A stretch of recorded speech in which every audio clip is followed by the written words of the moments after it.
সুপ্রিয় দর্শক, আসসালামু আলাইকুম। হিকমা অ্যানালাইসিসের আজকের আয়োজনে আপনাদের স্বাগতম। অনেকদিন পরে হিকমা অ্যানালাইসিস চ্যানেলে একটা ফর্মাল ভিডিও করতে যাচ্ছি। বিষয়টি হলো যে সাবেক প্রধান বিচারপতি ABM খায়রুল হকের নাম আপনারা শুনেছেন, যে বিচার বিভাগের দুঃখ স্যাডিস্ট বিচারপতি মানিক ছিলেন, আর হলো এই ABM খায়রুল হক, চীনের দুঃখ ভঙ্গ, আর আমাদের বাংলাদেশের বিচার বিভাগের দুঃখ এরা। তো এই ABM খায়রুল হক আজকে গ্রেপ্তার হয়েছেন। আপনারা ইতিমধ্যে নিউজ মিডিয়া বা সোশ্যাল মিডিয়াগুলোতে আপনারা দেখে ফেলেছেন। তো এই ABM খায়রুল হক গ্রেপ্তার হওয়ার পরে মিষ্টি বিতরণ শুরু হয়েছে, সবাই আনন্দিত, আলহামদুলিল্লাহ বলছে। কেন আসলে সবার একজন বিচারক তিনি এত ঘৃণিত, এত নিকৃষ্ট কেন কেন সবাই তার উপরে এত ক্ষুব্ধ, এই বিষয়টি নিয়ে অবশ্যই একটু আলোচনার অবকাশ রাখে। তো ABM খায়রুল হক বাংলাদেশের 19তম প্রধান বিচারপতি, যিনি 2010 সালের 30শে সেপ্টেম্বর প্রধান বিচারপতি হিসেবে যোগদান করেন এবং 2011 সালের 17ই সেপ্টেম্বর পর্যন্ত দায়িত্ব পালন করেন।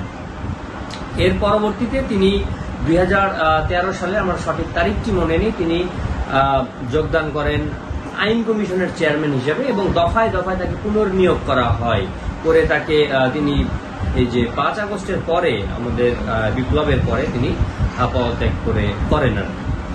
তো এই যে ব্যক্তি, তিনি যখন প্রধান বিচারপতি হিসেবে নিয়োগপ্রাপ্ত হন, তখন তার যে সিনিয়র অনেক বিচারপতি ছিল, যাদের প্রধান বিচারপতি হওয়ার জন্য যারা যোগ্য ছিল, যাদের হওয়ার কথা ছিল আইন অনুযায়ী, কিন্তু তাদেরকে সুপারসিড করে, তাদেরকে ওভারটেক করে, তাদেরকে বাদ দিয়ে হাসিনা এই ABM খায়রুল হককে প্রধান বিচারপতি নিয়োগ করে।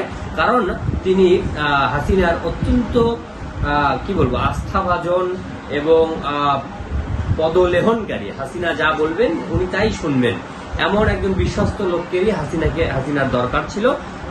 এটা দরকার ছিল কারণ এই ABM খায়রুল হক তিনি রায় দিয়ে এই বাংলাদেশের যে তত্ত্বাবধায়ক সরকার পদ্ধতি সেটিকে বাতিল করেছেন, যেটিকে বলা হয় যে সংবিধানের ত্রয়োদশ সংশোধনী বাতিল করে দেন এই ABM খায়রুল হক। ত্রয়োদশ সংশোধনীটি হয় 1996 সালের, তারিখটি মনে করতে পারছি না এই মুহূর্তে। 1996 সালে এই তত্ত্বাবধায়ক সরকারের বিলটি পাস হয় সংবিধানের 13তম সংশোধনীর মাধ্যমে। তো এই 13তম সংশোধনীটিকে অসাংবিধানিক ঘোষণা করে বাতিল করে দেন ABM খায়রুল হক হাসিনার নির্দেশে। এটা আপনারা খুবই ভালোভাবে জানেন। এবং এর মাধ্যমে সারা বাংলাদেশে কিন্তু এই অনিয়ম, অরাজকতা এবং বিরোধী দলকে দমন, নিষ্পেষণ এবং ভোট জালিয়াতি, কারচুপির এই বিষয়টি কিন্তু একটা প্রাতিষ্ঠানিক রূপ লাভ করে, একটা লিগালাইজ হয়ে যায়। যে নির্বাচন যে একটি নিরপেক্ষ সরকারের অধীনে হওয়ার যে পদ্ধতিটি বাংলাদেশে ছিল, বাংলাদেশ কিন্তু এখনো সেই ইউরোপ আমেরিকার দেশগুলো যেখানে নির্বাচন কমিশন অত্যন্ত শক্তিশালী, তাদের অধীনে এবং চলমান সরকারের অধীনে একটি সুষ্ঠু নির্বাচন হয়, কিন্তু বাংলাদেশের মানুষ বা বাংলাদেশের রাজনৈতিক দলগুলো এখন অতখানি সভ্য হয়ে উঠতে পারেনি এবং বাংলাদেশের যে সাংবিধানিক প্রতিষ্ঠানগুলো, নির্বাচন কমিশন বা অন্যান্য, তারা এখনো সেই পরিমাণ শক্তিশালী হয়ে উঠতে পারেনি, যার ফলে একটি দলীয় সরকারের অধীনে একটি সুষ্ঠু নির্বাচন হওয়া সম্ভব হয়। তো যেহেতু দলীয় সরকারের অধীনে সুষ্ঠু নির্বাচন হওয়া সম্ভব হয় না, তাই আমাদেরকে এই তত্ত্বাবধায়ক সরকারের ব্যবস্থাটা বাংলাদেশের জন্য খুবই আসলে কি বলবো সুইটেবল ছিল। তো সেটা বিবেচনা করেই সেই 96 সালে কিন্তু তখনও একটা দীর্ঘ আন্দোলনের মাধ্যমে হাসিনা সরকারের বিরুদ্ধে কি বলে বিএনপি সরকার তখন ক্ষমতায় ছিল 91 থেকে, আপনারা জানেন। তারপরে সেখানে হাসিনা এবং জামাত তারা কিন্তু যৌথভাবে আন্দোলনের মাধ্যমে এই তত্ত্বাবধায়ক সরকারকে কিন্তু দাবি আদায় করে নেয়। কিন্তু পরবর্তীতে দেখা যায় যে হাসিনা এসে ABM খায়রুল হককে দিয়ে এই তত্ত্বাবধায়ক সরকারের পদ্ধতিটা বাতিল করে নেয়। এখন এই ABM খায়রুল হক, তার নামে 3টি মামলা ইতিমধ্যে চলমান রয়েছে ঢাকা এবং নারায়ণগঞ্জে। তার মধ্যে উল্লেখযোগ্য হলো অ্যাডভোকেট ইমরুল সাহেব, তিনি 2024 সালের 18 আগস্ট, মানে 5 আগস্টের পরবর্তী সময়ে একটি ফ্রড এবং ব্রিচ অফ ট্রাস্ট, বিশ্বাসভঙ্গ মামলা করেন এই ABM খায়রুল হকের বিরুদ্ধে। এবং এছাড়াও নারায়ণগঞ্জের ফতুল্লায় ABM খায়রুল হকের বিরুদ্ধে একটি রাষ্ট্রদ্রোহের মামলা কিন্তু চলমান রয়েছে।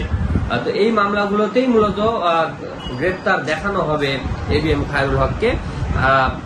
ওই যেটি বলছিলাম যে এই যে দমন পীড়ন যেটি বাংলাদেশে এবং বিচারিক স্বাধীনতা, রাজনৈতিক যে বৈধতার সংকট এখানে সৃষ্টি হয়, তার এই যে রায়, এই রায়ের ফলে কিন্তু বাংলাদেশের যে গণতান্ত্রিক যে জবাবদিহিতা সেটাতে কিন্তু একটা সংকটের সৃষ্টি হয়।